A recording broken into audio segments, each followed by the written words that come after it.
प्रधानमंत्री नरेंद्र मोदी अमेरिका के दौरे से वापस दिल्ली लौट आए हैं, लेकिन अमेरिका के दौरे में उन्होंने कई खास बातें की, कई बड़े समझौते किए। साथ ही डोनाल्ड ट्रंप के साथ उनकी केमिस्ट्री देखते ही बनती है। अमेरिका के राष्ट्रपति डोनाल्ड ट्रंप दूसरी बार निर्वाचित होने के बाद पहली बार प्रधानमंत्री नरेंद्र मोदी से मिल रहे थे।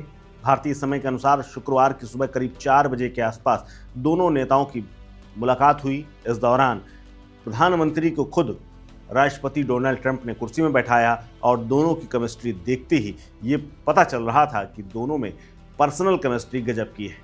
इसके बाद डोनाल्ड ट्रंप ने प्रधानमंत्री मोदी से द्विपक्षीय मुलाकात की और कहा कि भारत अमेरिका से और अधिक तेल और गैस खरीदेगा।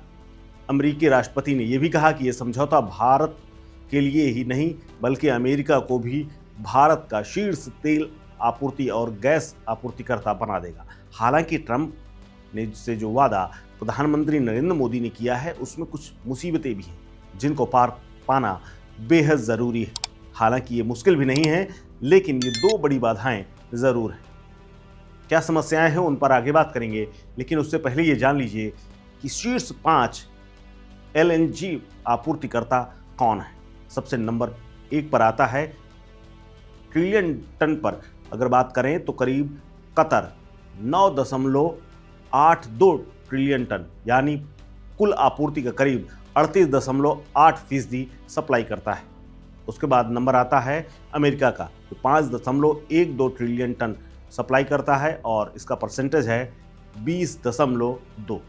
इसके बाद UAE का नंबर आता है 2.84 करीब 11% के आसपास। इसके बाद नंबर आता है अंगोला का जो 1.97 ट्रिलियन टन यानी 7.8% करता है। इसके बाद नाइजीरिया से भी भारत खरीदता है और उनकी बात करें तो 1.36 ट्रिलियन टन यानी 5.4%। इसके अलावा भारत के शीर्ष 5 कच्चे तेल के आपूर्तिकर्ताओं की बात करें तो करीब रूस सबसे बड़ा हिस्सा रूस के पास है यानी 82.03 मिलियन टन आपूर्ति रूस से आती है।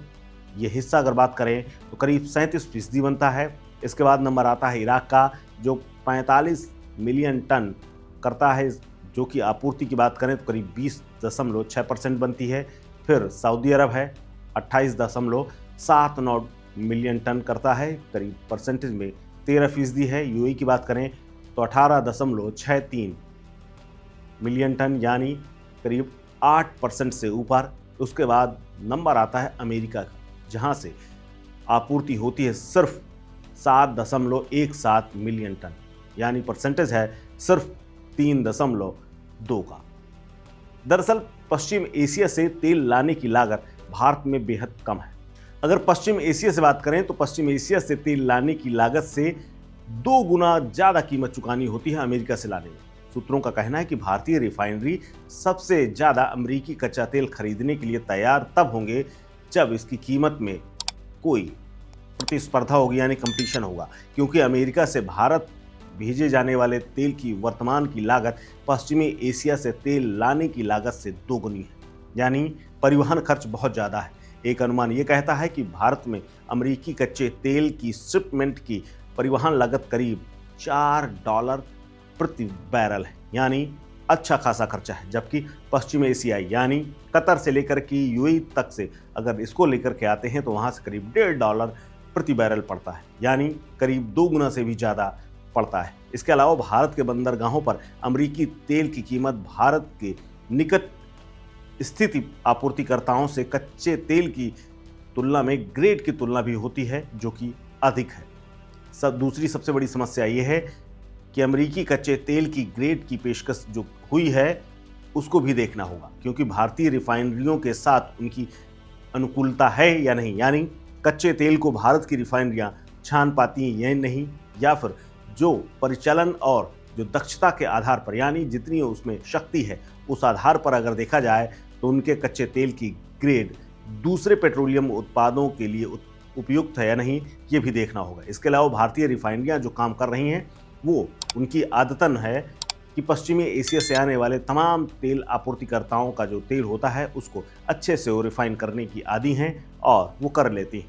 इसके अलावा अब रूसी कच्चे तेल का उपयोग भी वो करती हैं। हालांकि उसके पास लगभग सभी प्रकार के कच्चे तेल को संशोधित करने की क्षमता है, लेकिन अमेरिका से जो परिवहन की जो लागत है और जो ग्रेडिंग है वो सबसे बड़ी समस्या है। अब देखना है कि इससे कब पार पाते हैं और अमेरिका ने जो भारत को लेकर आशान्वित दिख रहा है, जिसकी उम्मीद पीएम मोदी बंधा करके आए हैं, वो पूरा होगा या नहीं। इस खबर में फिलहाल इतना ही। अपडेट्स के लिए बने रहिए वन इंडिया हिंदी के साथ। नमस्कार।